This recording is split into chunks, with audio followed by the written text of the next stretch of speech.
Waitress Brooke Alexander is in love with Patrick Sterling, one of the most prominent attorneys in Washington, D.C.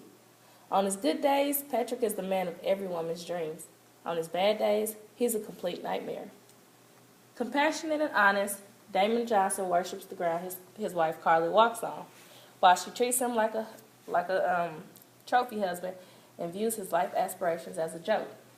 He's beginning to wonder if he had made the right decision when he asked for her hand in marriage. When a tragic event brings Damon and Brooke together, they see truths about their relationship they never wanted to accept.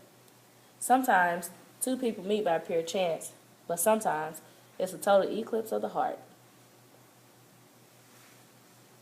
We've been together for a little over a year, and in that significantly small amount of time compared to a lifetime, Patrick had managed to destroy my self-esteem, stress me out to the point that I gained nearly 40 pounds, and caused me to alienate most people from my inner circle.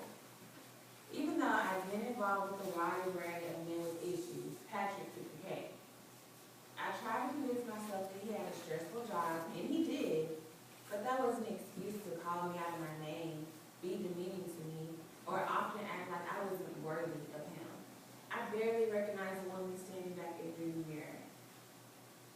She had word lines under her eyes, there were numerous gray hairs. She yet to turn 30, and she looked completely drained. I had to make a change somehow, somewhere, starting with the gym. Ugh. As we sat around the desk eating, Carly's friends continued on their rant about how fine I was. They loved scoping out men at dinner, but they especially loved checking me out. Most women would feel uncomfortable if their women act like they wanted to sleep with their husband on sight. But not my Carly. She had me hooked and she knew it. In her mind, there was zero chance of me cheating on her. She was right. Patrick's mother, Mrs. Sterling, hated my guts. I was not of the social material that she felt was worthy of her son. The first time he brought me home for dinner, she wanted to know my lineage. I quickly informed her that my father was a plumber, my mother was a school teacher, that I was born and raised in Washington, D.C., and that I had an older brother in the Navy. She wanted to know if I was world traveled.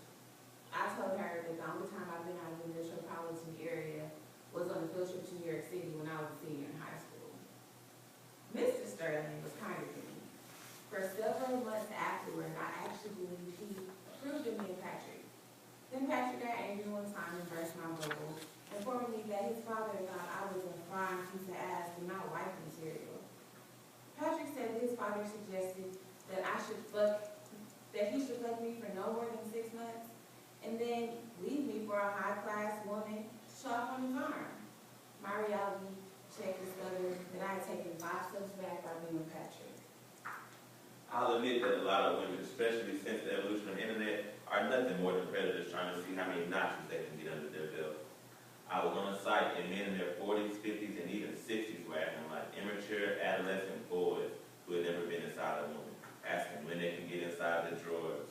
Sure, the women in question were putting themselves out there like that, believing that the only asset was in between their legs. Yet when a male used them for sex, they were heartbroken. The last goodmen.com was started to transform all of that. It was for men who had their fun and was ready for a bona fide thing. A reciprocal loving relationship with one woman for life. Carly had all kinds of observations about the new website. Her exact words were, "Are you stuck on stupid?" Sometimes I felt like a trophy husband, a prize for a friend. I had ideas and goals, and while I made a low 6-figure income as a human resource manager for a Fortune 500 company, I wanted to build my own empire. It was September 1st, Labor Day weekend. By this point, Brooke was fed up with Patrick and decided to call it quits. Brooke's best friend, Destiny, had somehow convinced Brooke to go to the DC Blues Festival with her. Destiny wanted Brooke to get her mind off of the obvious. Carly was having a fit to go to the DC Blues Festival, not because she was into that type of music, but because she wanted to show off to her friends and business associates who all planned to attend. Carly was bound to get attention from other women who wanted what she had. This day would change lives forever. I figured this would be a great time to have the baby talk. Carly was off the pill, and we were trying to conceive. We had a ceremony flushing of our remaining pills down our toilet, popping the pills one at a time out of the bowl before tossing them away. As we sat and talked about our future children, my day was made. The 19th annual DC Blues Festival had a great lineup. I was excited to attend the free concert. It was a great, cheap day. I recognized a few people, some from work, but others that I crossed paths with in various places like the gyms. I spotted a young, attractive woman that I've seen a couple of times when I was working out. For some reason, I found myself drawn to her, but not because I wanted to date her. I was very content, but she had sadness about her, even though she was gorgeous. I sensed her insecurity at the gym. Both times she had on loose clothing attempting to mask her body. She was slightly overweight, but not a B12 by any means. I could appreciate women with little meat on their bones. As the last act was finishing up, I started voicing my thoughts out loud. I still can't believe I was such an idiot. I thought Patrick loved me down to my dirty draws. Despite the disrespectful things he said from time to time, Lord knows I hated that B word. But he did look out for me and he took care of me. But now I found myself crashing with destiny, still working in that dump. The few men who had tried to talk to me, I would have booked the bone marrow. The Blues Festival was full of beautiful women, most of them with other women. The young ladies had it rough. They had to dress sexily to compete. They had to lower their standards to get a man. And a lot of the times they had to support a man just to have him in their bed. Shit, Patrick was looking better by the second. Damon spotted Brooke again. Brooke and Destiny were headed straight in Damon's direction. Their eyes met, and then she looked away. She must have not remembered him. It wasn't like they had ever spoken.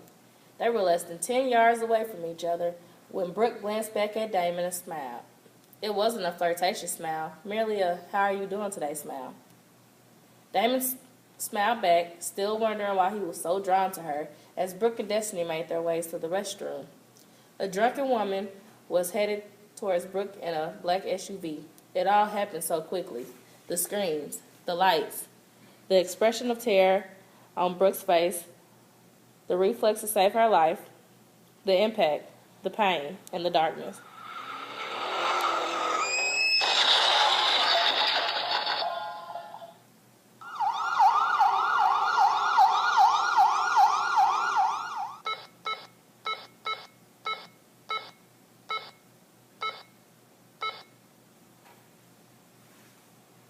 My therapy was going great. I was learning to control my new prosthetic arm. It was not easy at first, but between the home visits and my workout sessions at the hospital, things were moving along. I must reach out to Brooke to see how she's doing. After I gave her my phone number, she sent me a text message with her number, and I found myself looking forward to using it. That was not a good thought for a married man, and I knew what the hell was going on. It had to be hard on Carly, going from having what she conceived as a perfect husband to having a man with a physical flaw. But she had married me with expectations that if we lived long enough, both of us would end up sick, elderly, and looking totally different than we did when we first met. Isn't that the way love, commitment, and lifetime commitment was supposed to go? This gave me the idea to change my website to Able-Minded Dating.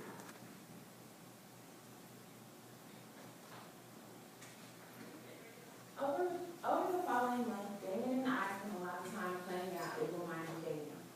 My admiration for him grew tenfold. I couldn't help but wonder what the hell was wrong with his wife. She must have been half blind in one ear and couldn't see jack shit out the other. Damon was an incredible man, but whenever I brought her up, his demeanor changed.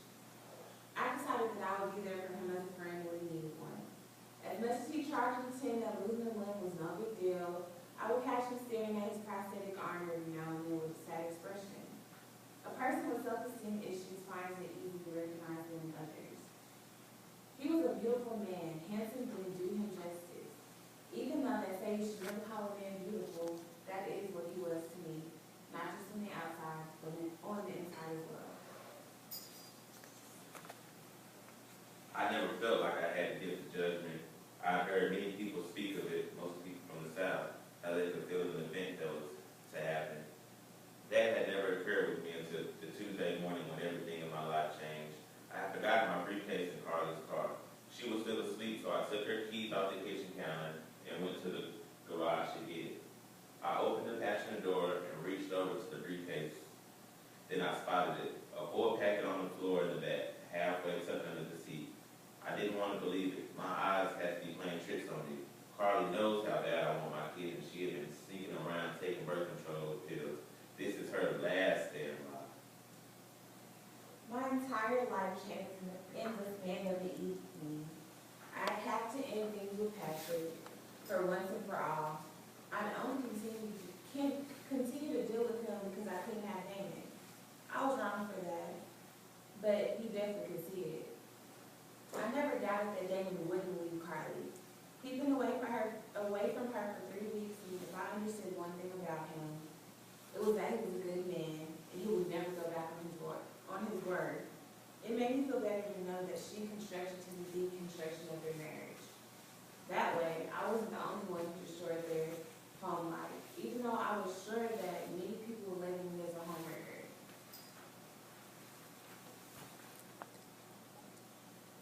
Life had changed for the better for Damon and Brooke. Carly had accepted the terms for their divorce. Damon and Brooke purchased a new home together in Northwest D.C. Damon and Brooke had twins, Judith and Jacob. All of Damon's sites were pulling in tons of money. The couple were having an architect make plans for their dream home, which they planned to build within the next few years. And Brooke's friend Destiny had even managed to find her a good man on the Last Good Man site.